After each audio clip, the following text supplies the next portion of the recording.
नमस्कार दोस्तों, स्वागत है आप सभी का हमारे चैनल बौद्ध दर्शन में। दोस्तों, राजकुमार सिद्धार्थ अपने विवाह के बाद रानी यशोधरा के साथ अपने जीवन को आनंदमय ढंग से व्यतीत कर रहे थे।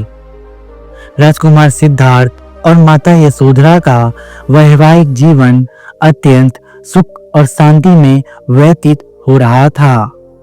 दोनों एक दूसरे से अटूट प्रेम करते थे और दोनों एक दूसरे को भली भांति समझते थे। यद्यपि यशोधरा अत्यंत सुंदर थी, सुशील थी, गुणवान थी, लेकिन फिर भी राजकुमार सिद्धार्थ को यशोधरा का सौंदर्य पास भी अधिक समय तक बांध कर न रख सका। एक दिन की बात है, सिद्धार्थ के मन में नगर भ्रमण की इच्छा हुई। उसने अपने सेवक छंदक को घोड़ा तैयार करने का आदेश दिया। छंदक ने सिद्धार्थ का प्रिय घोड़ा कंथक तैयार कर दिया और राजकुमार को उस पर सवार कराकर नगर भ्रमण के लिए चल दिया। अपने जीवन काल में पहली बार राजकुमार सिद्धार्थ अपने महल से बाहर निकला। राजा की आज्ञा द्वारा ऐसा प्रबंध करा दिया गया कि मार्ग में उसे कोई भी ऐसा कारुणिक या कष्टदायी दृश्य न दिखाई पड़े जिससे राजकुमार सिद्धार्थ के हृदय पर क्रूर प्रभाव पड़े। उस मार्ग पर युवा और सुंदर युवक युवतियों को खड़े होने के लिए कहा गया। इसीलिए उस मार्ग पर केवल सुंदर युवक और युवतियां ही खड़े थे, जो राजकुमार के ऊपर पुष्प वर्षा कर रहे थे। सहसा उस मार्ग से दूर एक अन्य मार्ग पर राजकुमार की दृष्टि पड़ी। वहां कोई वृद्ध व्यक्ति लाठी टेकता कहराता हुआ धीरे धीरे चल रहा था। छंदक सिद्धार्थ बोला, वह व्यक्ति झुककर क्यों चल रहा है? उसके हाथ में डंडा क्यों है और वह इतना असुंदर क्यों है? छंदक थोड़ा घबराया, क्योंकि महाराज की आज्ञा थी कि राजकुमार को ऐसा कोई भी दृश्य न दिखे जो उनके मन को विचलित कर दे। महाराज सुधोधन चाहते थे कि उनका पुत्र बड़ा होकर एक बड़ा सम्राट बने, जो पूरे विश्व पर अपना साम्राज्य स्थापित करे। वे नहीं चाहते थे कि राजकुमार सन्यासी बने। आखिर ऐसा होता भी क्यों ना? राजकुमार सिद्धार्थ महाप्रजापति और सुधोधन के इकलौते पुत्र थे। छंदक सिद्धार्थ दोबारा बोला, वह व्यक्ति झुककर क्यों चल रहा है? उसके हाथ में डंडा क्यों है और वह इतना असुंदर क्यों है?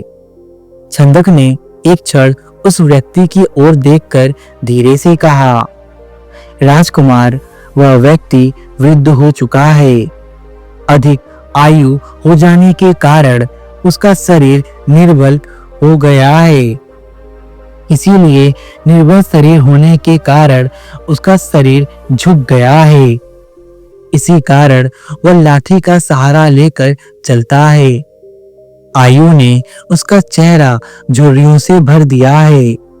इसी कारण वह असुंदर लगता है, अन्यथा वह भी कभी बहुत सुंदर रहा होगा। छंदक की बात सुनकर सिद्धार्थ बोला, क्या सभी लोग वृद्ध हो जाने पर इसी प्रकार के होते हैं? हाँ राजकुमार, यही सत्य है। इस सत्य का परिचय पाकर राजकुमार सिद्धार्थ का अंतर्मन कांप उठा। उसे अपने भविष्य की इस असहाय दशा की कल्पना से ही गहरा आघात हुआ। सिद्धार्थ ने नगर भ्रमण करना निरस्त कर राजमहल लौट चलने की इच्छा प्रकट की। महल में आकर जब छंदक ने राजा सुधोधन और प्रजापति से मार्ग की घटना बताई तो उन्हें बड़ी चिंता हुई। उन्होंने राजकुमार के मनोरंजन के लिए नृत्य और गायन का आयोजन कराया और यशोधरा को राजकुमार का मन बहलाने के उपाय करने को कहा।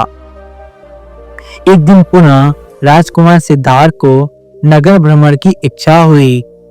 राजकुमार के आदेश पर छंदक ने रथ तैयार किया और सिद्धार्थ को लेकर नगर भ्रमण को चल पड़ा। बहुत सावधानी के बाद भी मार्ग में एक करुणाजनक दृश्य दिखाई पड़ ही गया।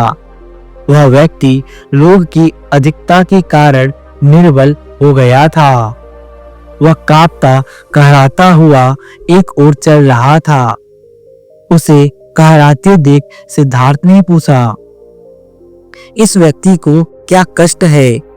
यह इतना कहरा क्यों रहा है?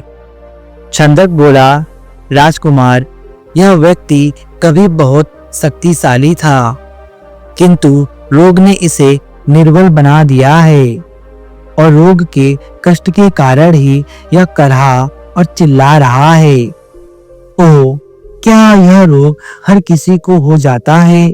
सिद्धार्थ ने पूछा। छंदक ने कहा, हाँ राजकुमार, रोग राजा, रंक, छोटा, बड़ा और स्त्री, पुरुष किसी में भेद नहीं करता।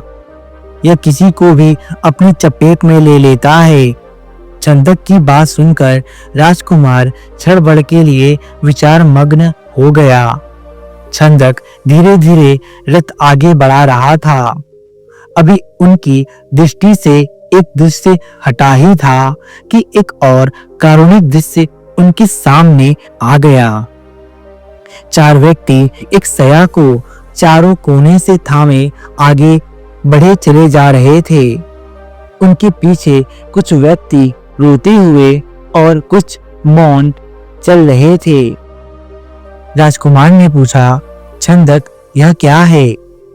छंदक ने कहा, राजकुमार, एक व्यक्ति की मृत्यु हो गई है। ये लोग सया पर डालकर उसका अंतिम संस्कार करने के लिए ले जा रहे हैं।